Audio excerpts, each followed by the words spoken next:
Bismillahirrahmanirrahim. Assalamualaikum warahmatullahi wabarakatuh. Kaum muslimin yang dirahmati Allah, semoga Allah senantiasa curahkan segala rahmat, segala nikmat yang berkepanjangan dan tiadakan berhujung dari dunia hingga akhirat kelak insyaallah. Dan Allah pun kumpulkan kita para kaum muslimin di bawah naungan arsy Allah beserta para nabi, beserta para orang-orang yang Allah kasihi, Allah sayangi, Allah cintai insyaallah, di bawah naungan arsy Allah kelak di mana tiada naungan selain daripada naungannya insyaallah. Amin amin Allahumma amin.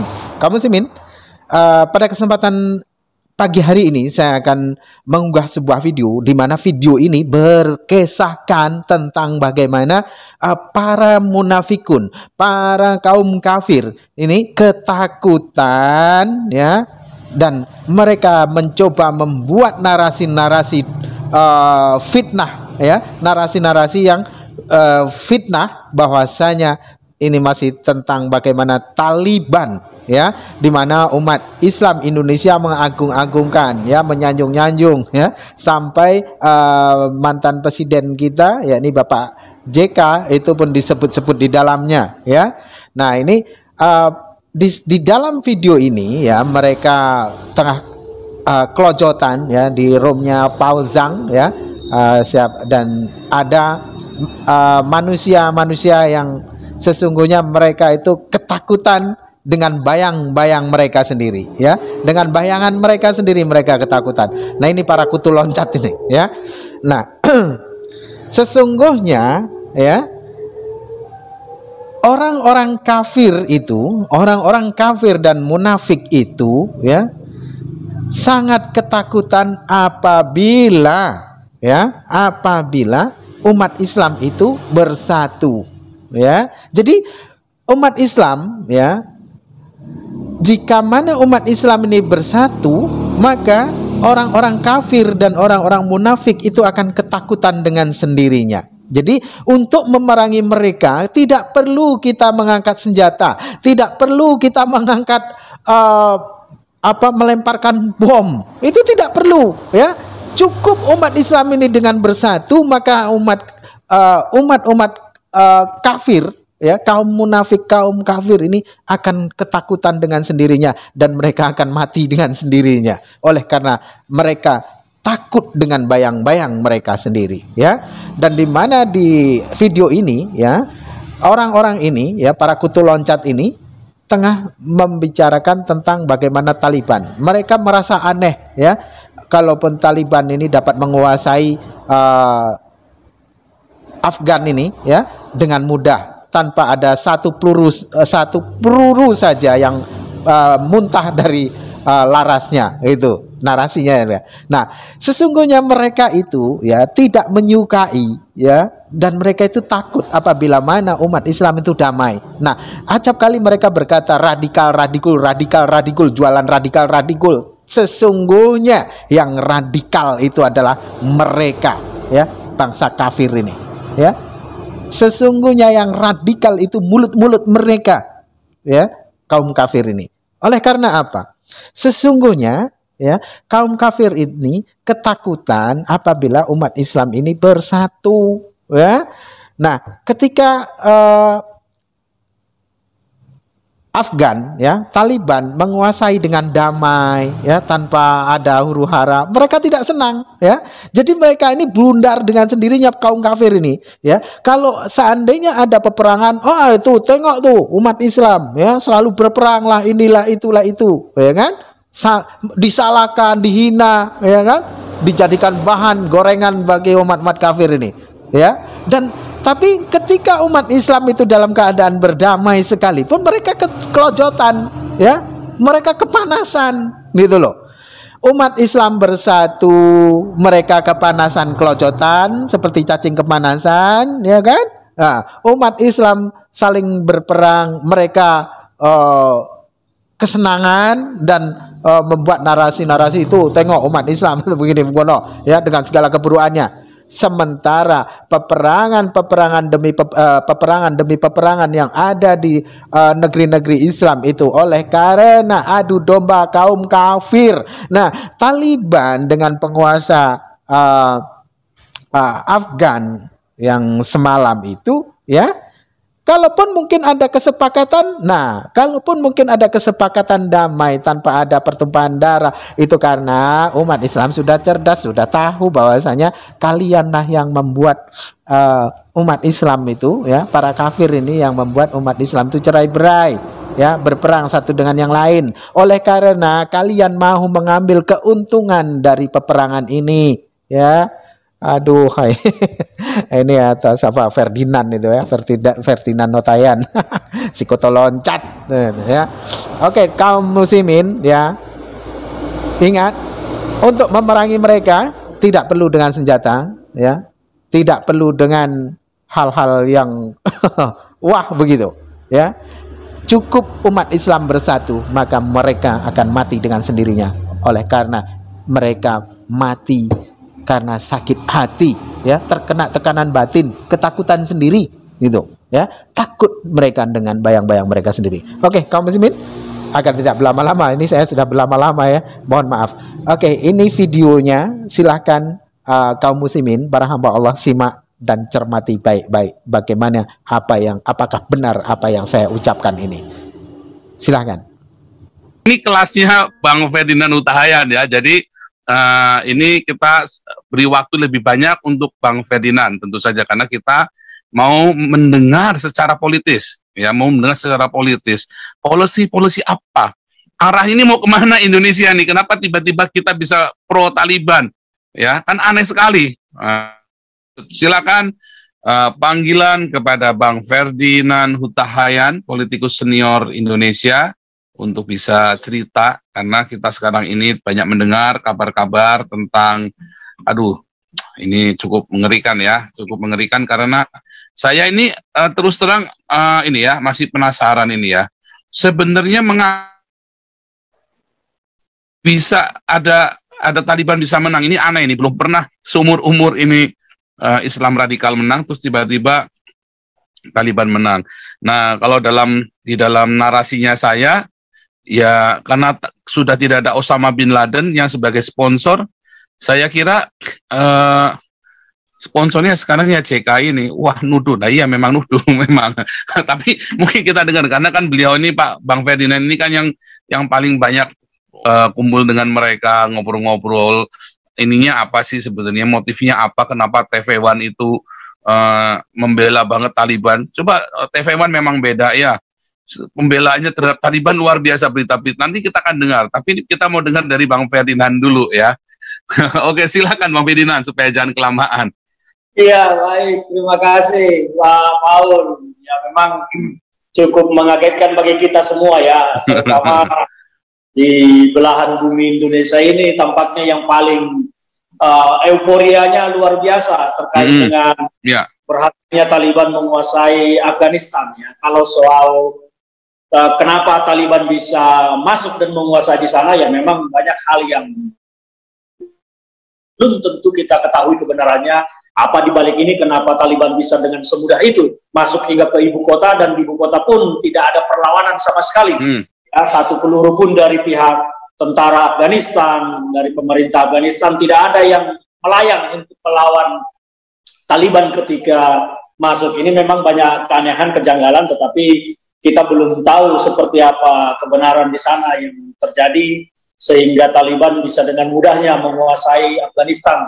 Hanya beberapa hari saja, semua provinsi bisa dikuasai dan mengakibatkan ketakutan luar biasa di sana. Kita hanya mengikuti dari pemberitaan-pemberitaan, ya, televisi luar kita ikuti, kita pantau perkembangan di sana. Memang cukup mengagetkan kita semua. Ada apa sebetulnya? Ada apa dengan Amerika? Akhirnya Amerika sendiri pun, presidennya Joe Biden banyak recording in progress. Maaf Bang Ferdinand, ini kita rekam untuk kita tampilkan kalau ada any case, karena kemarin kita 2 kali di take down waktu dengan Pak Ponto. Jadi kalau ini hilang kita langsung upload lagi gitu loh. Iya, ini karena kita baca topik yang rada panas, ya. Oke, silakan lanjut, Bang. Oke, baik.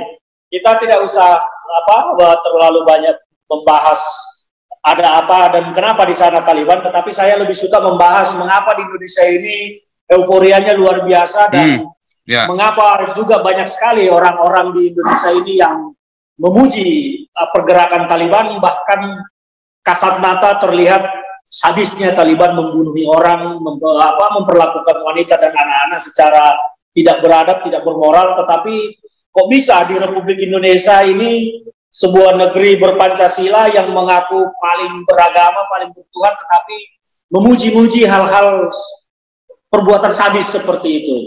Saya melihat bahwa memang radikalisme di Indonesia ini terus tumbuh ya, radikalisme, intoleransi, bahkan bukan hanya sekedar radikalisme lagi, tetapi sudah masuk kepada perkumpulan-perkumpulan terorisme, di mana seminggu terakhir ini saja pihak Densus 88 menangkap puluhan orang ya, orang-orang yang diduga akan melakukan serangan teror, bahkan sekitar 57 orang ditangkap kemarin merencanakan melakukan serangan pada acara HUT RI ya. Kita sangat mengapresiasi kinerja Densus 88 yang banyak melakukan penangkapan. Nah, pertanyaannya, mengapa orang-orang ini begitu euforia sekali, bangga sekali dengan kemenangan Taliban? Pak JK sendiri, Pak Yusuf Kala, selalu mengakui dirinya waktu itu memediasi antara pihak Afghanistan dengan pihak Taliban. Tetapi harusnya kalau yang namanya mediasi, moderator harus berdiri di tengah. Nah, sekarang Pak JK tampak sekali tidak berdiri di tengah, tetapi berpihak dan mendukung Taliban, bahkan memuji Taliban habis-habisan atas keberhasilannya masuk dan menguasai Afghanistan sekarang. Jadi status beliau yang selalu disampaikan sebagai penengah, sebagai mediator untuk perdamaian Afghanistan dengan Taliban, saya tidak bisa terima dan membantah itu dengan statement-statement Pak JK belakangan ini yang terus memuji-muji Taliban, bahkan berupaya membentuk image framing opini publik seolah-olah Taliban itu telah berubah, telah baik, segala macam ya, dengan narasi-narasi yang memang tujuannya untuk membangun image tadi, stigma bahwa Taliban ini sekarang baik. Sementara kalau Pak JK merasa diri sebagai mediator, penengah, harusnya dia tidak melakukan itu. Harusnya dia justru melakukan sebuah memberikan pernyataan yang harusnya menekan Taliban tidak boleh melakukan hal tersebut. Mestinya perdamaian yang dikedepankan, dialog yang dikedepankan, tetapi beliau tampak euforia sekali mendukung kemenangan Taliban. Dan bahkan sekarang Bapak BNPT, Pak Komjen Boy Ramli juga baru menyampaikan sedang memantau banyaknya pergerakan para pendukung Taliban yang tampaknya mendapat suntikan darah segar atas kemenangan Taliban di Afghanistan, merasa bahwa mereka ini akan mampu dan bisa melakukan hal sama di Indonesia. Ya, jadi BNPT Pak Komjen Boy Ramli menyatakan sedang memantau itu pergerakan di media sosial dan segala macam, bahwa ada gerakan ini yang coba untuk berkumpul menyatu dengan tujuan ya mungkin mereka berharap bisa melakukan hal sama di Indonesia, menggulingkan pemerintahan yang sah dan kemudian menggantinya dengan pemerintahan ala Taliban. Nah, ini yang terjadi. Nah, yang kita herankan sekarang sebetulnya adalah apa sih yang ada di dalam pikiran orang-orang ini, apa sih yang ada di dalam hatinya, mengapa mereka ini tampak sekali senang melihat pembunuhan-pembunuhan yang terjadi, melihat perlakuan tak bermoral terhadap perempuan dan terhadap anak-anak. Ini yang kita pertanyakan. Nah, orang-orang seperti ini memang di Indonesia sekarang semakin banyak. HTI, FPI telah dibubarkan oleh pemerintah beberapa waktu lalu, tetapi orang-orangnya, aktivis-aktivisnya sampai sekarang terus melakukan gerakan-gerakan yang memang menjurus kepada tindakan-tindakan radikalisme, intoleransi, dan menolak perbedaan. Bukannya semakin melemah, tetapi gerakan orang-orang ini semakin senyap, semakin berkumpul, dan semakin terus berjalan. Nah, ini yang dikhawatirkan, makanya saya pribadi selalu keras mengkritik dan memberikan pernyataan-pernyataan yang melawan upaya-upaya kelompok ini untuk terus bangkit dengan membangun narasi-narasi, apalagi di media sosial ya, cukup luar biasa pergerakan yang dilakukan oleh kelompok ini, membangun stigma, membangun opini. Bahkan ketika Indonesia mau merayakan hari kemerdekaannya saja yang dikibarkan bukan bendera Indonesia tetapi bendera Palestina. Ini apa yang terjadi?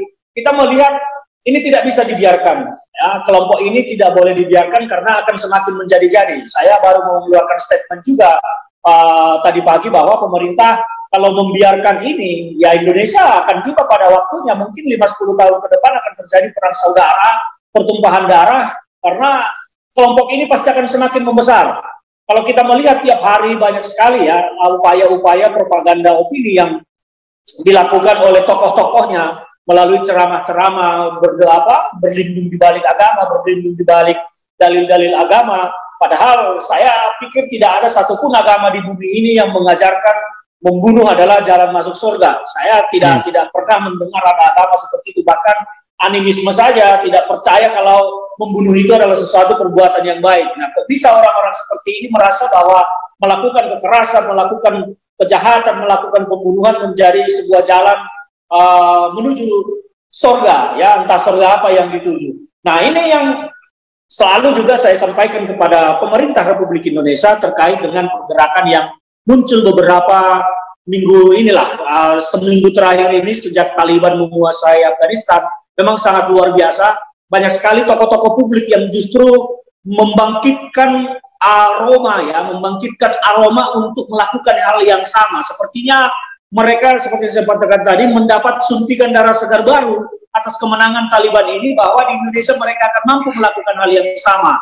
Nah, ini yang harus diantisipasi, bahwa orang-orang yang berwatak radikal, orang-orang yang berwatak ekstrim ini ya harus ditindak tegas, tidak boleh dibiarkan. Kalau pemerintah masih mau Indonesia ada hingga puluhan tahun ke depan. Kalau ini dibiarkan, ya tentu Indonesia akan hancur berantakan, karena sudah banyak sekali contoh negara-negara di dunia yang hancur berantakan ketika kelompok-kelompok ini ada. Kita bisa melihat bagaimana Suriah, bagaimana di Libanon sana, bagaimana Irak, bagaimana banyak negara ya, banyak sekali yang sudah menjadi bukti nyata hancur karena adanya kelompok-kelompok ini. Nah, pemerintah Indonesia kalau tidak belajar dari situasi yang sudah pernah terjadi, ya saya pikir akan tiba saatnya juga Indonesia mengalami hal yang sama. Apalagi Indonesia ini luar biasa, perbedaannya banyak sekali, ya, beda budaya, beda agama, beda suku, beda segala macam. Jadi sangat mudah untuk diprovokasi supaya terjadi benturan. Nah, kelompok-kelompok ini kan orang-orang yang tak beradab, tak bermoral, tak berhati,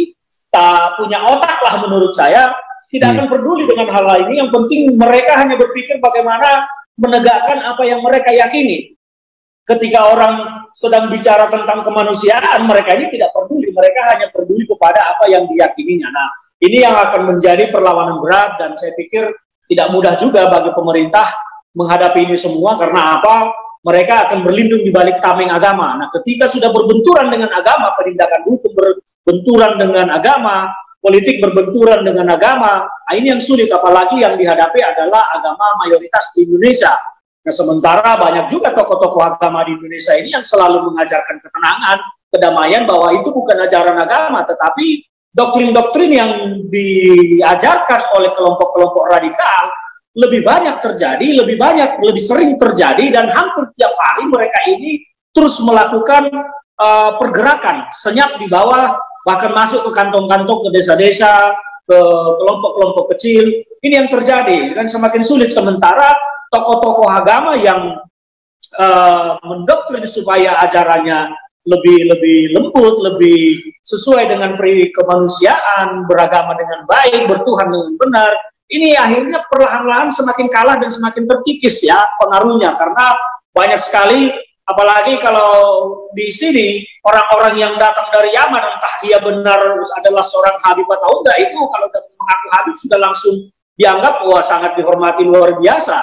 Inilah yang menjadi dilema bagi penegakan hukum di sini ya, sehingga hukum sering dibenturkan. Nah, demikian tadi kaum muslimin ya, para hamba Allah. Bagaimana para kutu loncat ini membuat narasi-narasi yang sesungguhnya mereka ketakutan sendiri ya. Mereka menjual radikal tapi sekarang tidak laku lagi ya. Dan video ini kaum muslimin sebenarnya panjang, hanya saja saya tidak tahan mendengarnya, lalu saya potong saja ya. Saya potong, saya ambil berapa, kalau tidak salah saya 11 menit lamanya itu ya. Jadi sebenarnya panjang sekali ya, namun isinya hanya kotoran semua ya, jadi tidak perlu saya ambil. tidak ada bermutu ya, hanya mereka bundar dengan sendirinya. Oke, kaum muslimin, terima kasih sudah pun menyimak video saya. Semoga Allah senantiasa merahmati kita semua. Semoga Allah senantiasa memberikan kasih sayangnya, curahkan kasih sayangnya pada kita semua, ya, sehingga kita dipermudah dari segala urusan, dan Allah pun jauhkan kita semua dari segala bala, dan Allah pun imbalkan jannah dari segala sesuatu apa yang kita usahakan. Demikian saja kaum muslimin yang dapat saya sampaikan, dan saya akhiri video saya ini. Wassalamualaikum warahmatullahi taala wabarakatuh.